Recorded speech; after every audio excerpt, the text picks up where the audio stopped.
What if some of our most basic assumptions about health and fitness are mistaken? What if so much of what you are doing to be strong and flexible is hurting your health in the long run? This woman's strength is truly bone deep. She doesn't need muscle strength to carry these rocks, because naturally aligned bones are doing the work. This man, were he to try carrying rocks on his head, would have to use straining muscles to do this, since he can't rely on aligned bones to help him.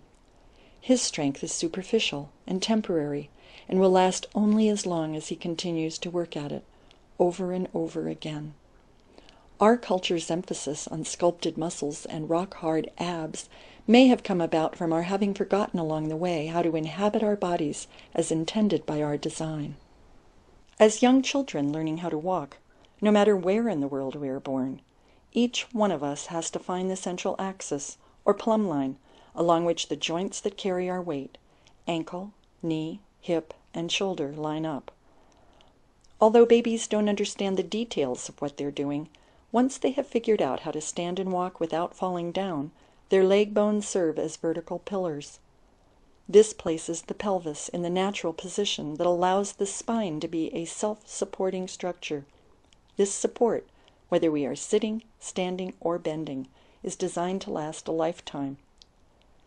Throughout history, on every continent in the world, people have carried bricks, rocks, water, food, furniture, just about anything at all on their heads, sometimes day in and day out for decades without developing problems. While it is true that some people who carry heavy loads on their heads do suffer serious damage to the spine, it's not because of what they do, but how they do it. We see countless examples today of people who have never carried loads on their heads, but who have gradually crumbled from a lifetime of not having aligned bones.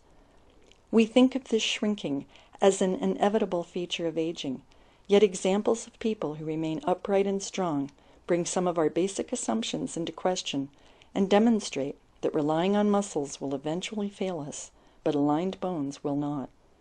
People who age into their 80s and 90s along the plumb line remain vital and flexible. Their spines remain extended, their shoulders relaxed. They have an easy grace and a lightness in their step, and free movement and flexibility in their joints. People who age this way remain physically active long after many of their contemporaries have retired into rocking chairs. Compare these images to those of children today, whose computer and TV-driven lifestyles set them on an early course of collapse. Besides the obvious aches and pains that result from misplaced bones, their vital organs and connective valves and plumbing are compressed, impairing blood flow, breathing, digestion, elimination, and nervous system functions. Just how much of a part do these conditions play in determining their future health and the development of many modern diseases that have become epidemic?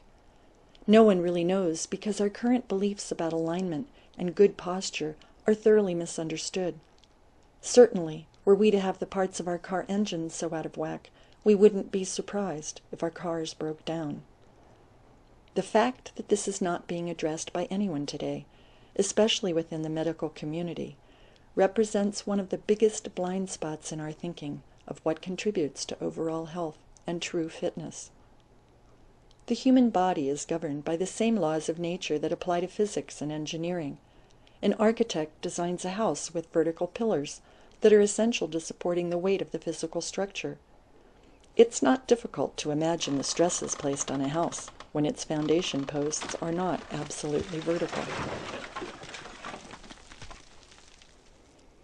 Welcome to the land of suck and tuck, where as an entire culture we are taught to tuck in the butt, suck in the belly, lift up the chest, and draw the shoulders back. This, we are taught, is the proper way to stand up straight. But is it?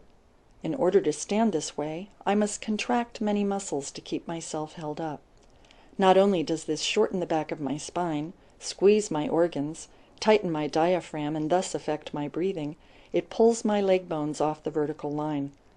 When I let go of the muscle tension that is holding me up, I collapse, for I don't have aligned bones to support me. In both cases, whether I am collapsed or pulled up, my leg bones are not vertical. Take a look at what happens, even when I am working to hold myself up, if someone presses on my head, mimicking the effects of gravity over many decades. Like a building without foundational support, I crumble. Notice how different things are when I am supported by vertical legs. Here there can be a relationship between pelvis, ribcage, shoulders, and skull that provides maximum length through the spine.